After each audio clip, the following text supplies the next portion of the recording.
ইসলাম হোসেন সহ ঢাকা মহানগর দক্ষিণের নেতৃবৃন্দ, উপস্থিত আছেন ঢাকা মহানগর উত্তরের ভারপ্রাপ্ত সভাপতি সাধারণ সম্পাদকের নেতৃত্বে মহানগর উত্তরের নেতৃবৃন্দ, সংগ্রামী সাথী বন্ধুরা, আমরা আজকে এই মানববন্ধন প্রোগ্রাম দীর্ঘক্ষণ অবস্থান করব না।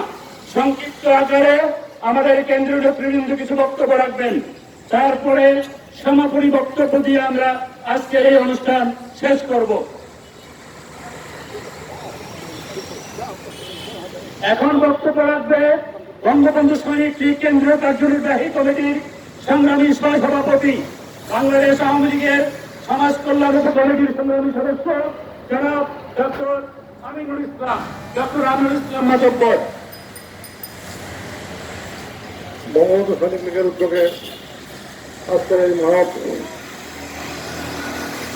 মানববন্ধন কর্মসূচির সভাপতি এতে আসেন সঞ্চালনায় আমাদের প্রাণপ্রিয় নেতা কাজল, উপস্থিত আছেন বঙ্গবন্ধু সৈনিক লীগের সিনিয়র সভাপতি ৭১ রণাঙ্গনের বীর মুক্তিযোদ্ধা আনোয়ার পাহাড়ি বীর প্রতীক, উপস্থিত ঢাকা মহানগর উত্তর নেতৃত্ব সমাজ আমাদের সত্য অভিনন্দন। আসলে আমরা একজন মৃত ব্যক্তি লাশ কেন অবসান করবো সে বিষয়ে আমাদের আসলে বাংলাদেশ আওয়ামী লীগের এরকম আমাদের কোনো সিদ্ধান্ত নেই। আমরা এরকম কোনো রাজনীতির সাথে আমরা দিতেও করি না। কিন্তু প্রশ্ন এই, জিয়াউর রহমান কে?